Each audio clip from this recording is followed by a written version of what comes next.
My name is Rastislav Kačer. I'm an honorary president of Slovak Atlantic Commission and the Strategy Council. And it's my immense honor and a great pleasure to welcome you all here. I want to welcome not only old friends, but new friends. But you saw the voting out there, whether you've been participating here. I would guess that equally like we want strong EU, most of you has been participating here, but warm welcome to all of new friends. Special welcome, of course, to Visegrad Prime Ministers who are joining us soon, plus Prime Minister of Montenegro, Đukanović. This year we have 5 Prime Ministers. On the late minute, Prime Minister Jaceňuk apologized. We got more than 15 foreign defense and other ministers around. I'm not going to pick all name by name, but still it's a special privilege to welcome Minister Lajčák of the host country and Minister Martonyi, co-chair of the event, who is also acting here on behalf of the Hungarian presidency.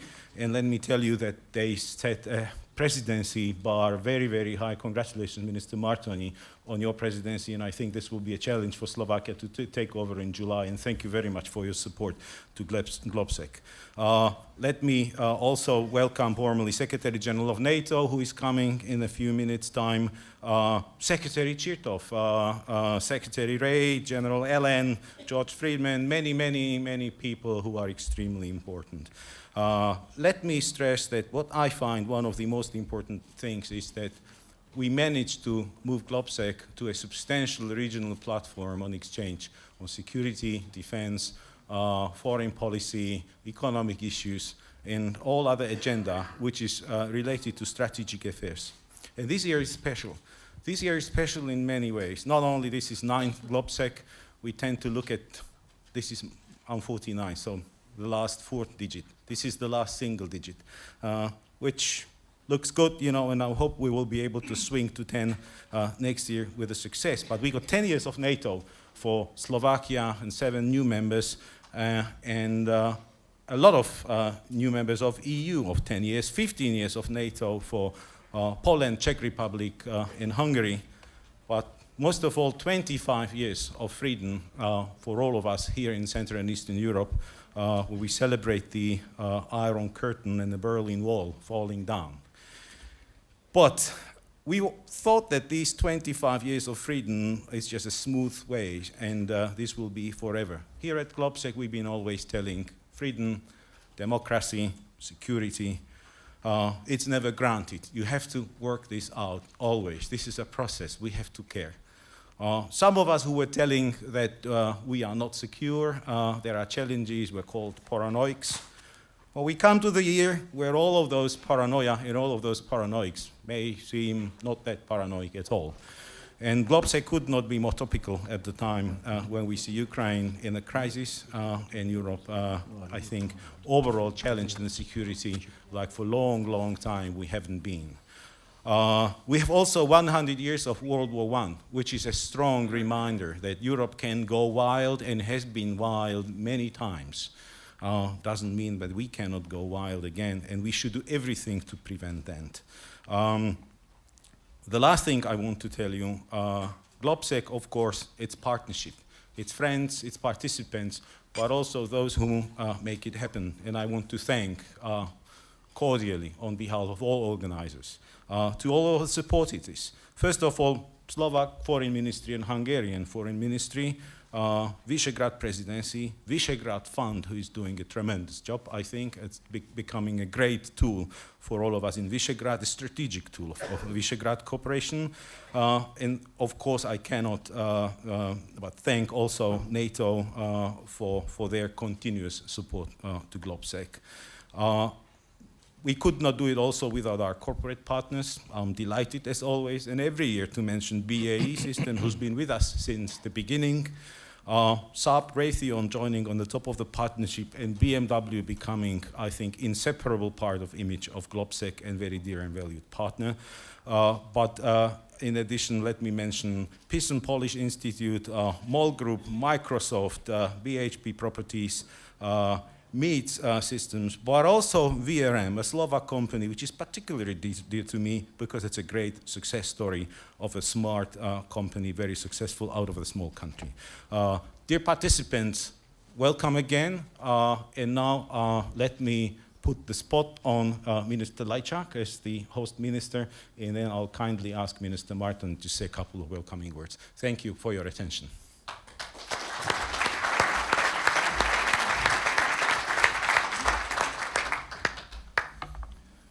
Thank you, Rastro. Ladies and gentlemen, good afternoon and welcome to Bratislava.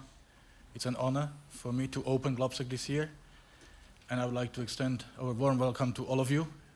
It's pleasant and nice to see so many friends, so many familiar faces. So many of you have been coming to Globsec for so many years now, but I would also like to welcome those who are joining our Globsec family for the first time this year. And I have to say, in my second capacity as the Minister for European Affairs, how pleased I am with the voting, because I'm going to speak about the European Union as well. Ladies and gentlemen, a year ago, we celebrated the 20th anniversary of Slovakia's independent statehood. This year, Globsec is marked by the 10 years of our membership in the European Union and in NATO. These anniversaries precisely define the current phase of Slovakia, our independence and our belongingness. A young, independent, modern country that is firmly anchored in the very core of the European Union and NATO, a member of the clubs which believes in solidarity but requires responsibility. This is Slovakia today. So please welcome and enjoy Slovak hospitality, as well as new ideas that Globsec certainly will, as always, generate. A year ago, we were in the midst of much uncertainty regarding the future of the Eurozone and the European project as such. Prime Minister Fico, in his Globsec speech here a year ago, promised that Slovakia would be an integral part of the efforts to stabilize Eurozone, that we will contribute to this effort by bringing down our deficit below the threshold required by the Stability and Growth Pact. And we did stick to that. Slovakia has been participating in all measures aimed at stabilizing the Eurozone, and our deficit was 2.77% of our GDP last year. And what's more, our common European efforts were successful. Tools to save and improve the EMU have worked well. Eurozone has regained stability. Last year, governments in the Eurozone cut their budget deficit to an average of 3% as compared to 3.7% a year before.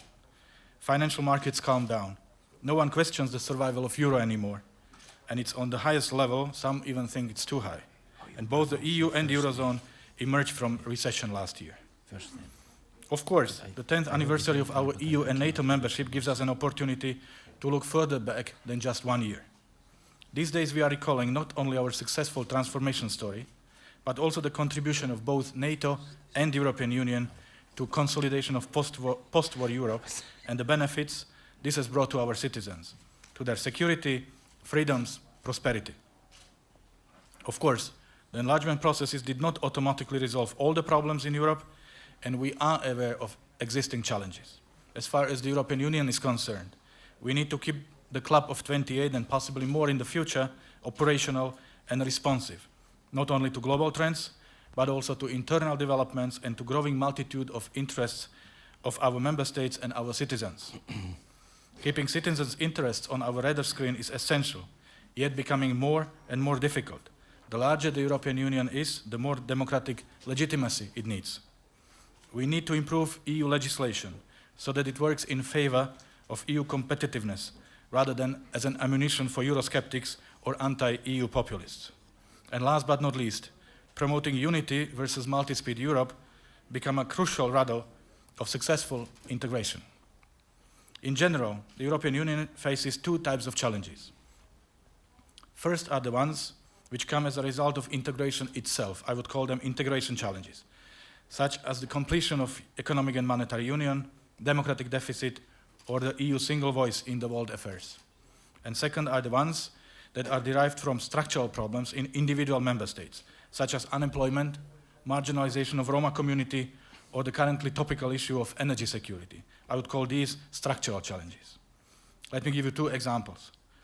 First, efforts to stabilize Eurozone, either through financial support to individual countries or by creating permanent stability mechanisms such as the EMU, increased the pressure on solidarity between member states and required deeper integration. We speak about fiscal union, we speak about banking union. So it's the EU institutions who have been and should remain in the main driving force for these integration challenges, as they are often accompanied with an opposition or lack of will on the side of the member state. Secondly, on the level of exposure to threats in energy security is a very relevant example of structural challenges. It is not the result of integration itself, but of given conditions in respective countries. In a changed geopolitical environment, member states themselves are becoming more active and require engagement on the EU level. Compared to the previous example, it's the member states who have been and should remain the frontrunners in addressing such structural challenges, even if the European Union is asked for additional tools. We tend to have expectations that the European Union will provide solutions for all challenges we face. But of course, this is only one side of the coin. We have to build fully functioning European Union in our own countries. The ability of member states to address structural challenges together, such as energy security, gives the European project essential viability and progress. Ladies and gentlemen, despite obvious problems, Slovakia's firm commitment to the EU integration and the guarantees resulting from being a member of the European family ensured that Slovakia has recently experienced one of the most stable periods in our history in terms of political, social, and economic stability. However, the current developments in Ukraine have brought a new element of instability to our direct neighborhood. Europe, as we have known it since the end of the Cold War, suddenly changed, and we are faced with two key questions. First, how to de-escalate the situation and to seek political solution for Ukraine. And second, what conclusions to draw for ourselves. I'll try to offer a couple of answers to these two questions. Regarding the first one, it has become difficult to follow, let alone to manage, quickly developing situation in Ukraine. However, one thing is clear. In Europe, in the 21st century, we cannot accept violation of international law without consequences, unilateral change of internationally recognized borders, dictating constitutional order from outside or violating it from inside, either through local unconstitutional referenda or by heavily armed militias without insignia. And of course, we cannot accept use of force or threat of use of force as means of settling conflicts. On the contrary, Ukraine should be a wake-up call for the whole of Europe. It's now quite clear that we were too complacent. We took too many things for granted. If we truly believe in a set of European values, if we have created a set of rules in Europe, and if we have established a system of institutions aimed at conflict prevention and conflict management, then this is the time to reaffirm our values. This is the time to defend our rules.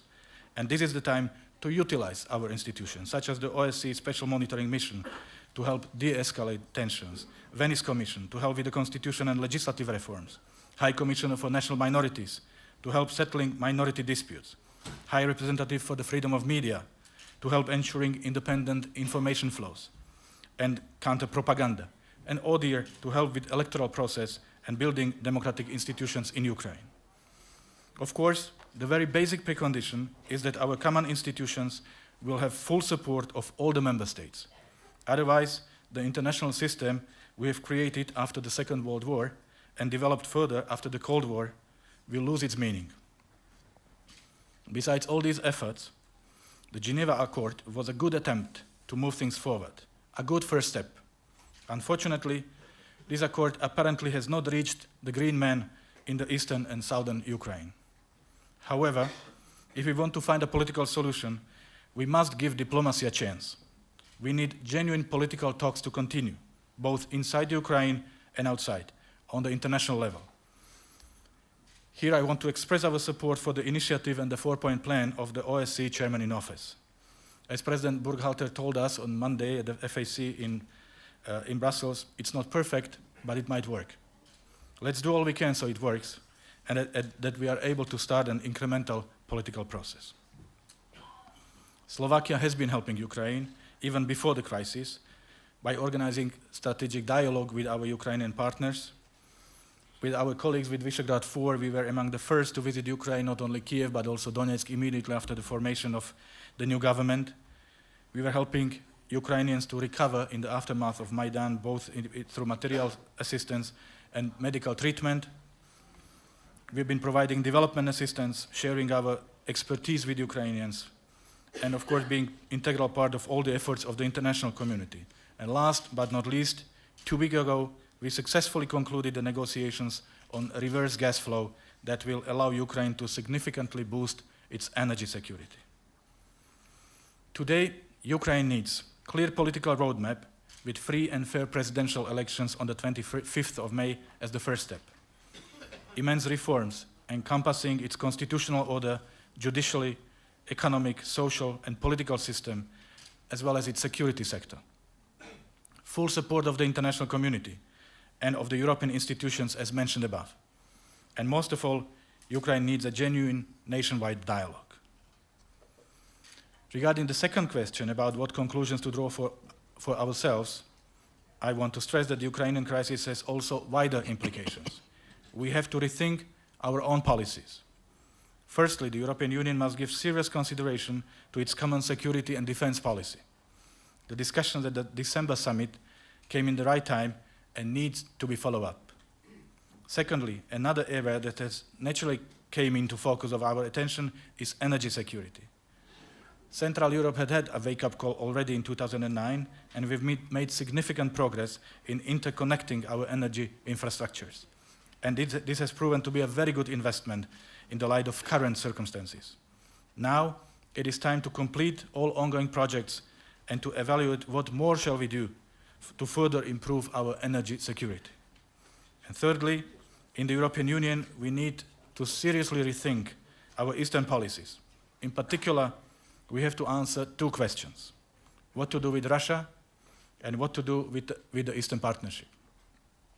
It is clear that relations with Russia cannot continue as a business as usual. At the same time, Russia must be a part of the solution. We did not manage to persuade Russia that the Eastern Partnership can be a win-win model. However, the current state of play is certainly a lose-lose situation. So the first precondition is that Russia itself will decide to play a constructive role. On our part, we have to keep the window of opportunity open. At the same time, we must maintain our ability to see the broader picture. There are more successful Eastern partners waiting for our clear answers, namely Moldova and Georgia. They expect and they deserve to be adequately rewarded for their good work. We shall not disappoint them. Ladies and gentlemen, at the same time, it's clear that NATO remains the cornerstone of our European security. Due to the Ukrainian crisis, we can now, more than ever, fully comprehend the importance of NATO for Slovakia and for our region. The lesson is that we must not take our security for granted. Aggression against our borders remains unlikely, but we live in far more dangerous neighborhood than previously thought. A few months ago, the main worry in Ukraine was economic reforms and political freedoms. Today, part of its territory has been taken away, and yet more trouble seems in store. The line between peace and crisis in our part of the world has grown thinner. Under these circumstances, the alliance has had to react, and NATO did react. What's more, it reacted swiftly and efficiently. NATO ministerial in April agreed to relearn to anticipate crisis, re-examine its threat assumptions, and examine if NATO needs to reposition forces and equipment closer to sources of trouble in Eastern Europe. These decisions and the steps that followed to implement them made it crystal clear, I believe to everyone, that NATO is dead serious about defending its territory and that Article 5 is fully valid. The alliance is not looking for confrontation. It's doing what all responsible collective defense organizations do. It is responding to violence in its direct neighborhood, leaving no doubts that violation of NATO borders will not be tolerated. Slovakia, as a frontline country, is directly exposed to the crisis, and we are aware of our responsibilities. We understand what needs to be done to strengthen the security of our country and the alliance as a whole, and we are ready to carry our share of burden. We subscribe to all measures NATO has adopted so far. We are ready to further strengthen the existing and to support the new ones, if need be. We are also exploring avenues of bilateral military assistance to Ukraine, and Slovakia was the first country to provide humanitarian assistance to Ukrainian soldiers and their families resettled from Crimea. Increasing defense spending and capabilities will be a part of the solution. Each government, particularly in the European Union, has a responsibility to manage its finances prudently, so will need to act with great care. Nonetheless, the question today seems to be when, rather than if. Ladies and gentlemen, in conclusion, let me state that Europe is emerging from the economic and financial crisis. It's not over yet, and we should not relapse to complacency. The 4 pillars to build a genuine EMU are still valid, and we should spare no effort to finish the work in all its complexity. At the same time, we have to face a new crisis, which is even more complex, for our own economic recovery. But development in the east of our continent have serious repercussions on all of us and on all aspects of our life. And what is even more important, it opens the very fundamentals of the European architecture as we have known it.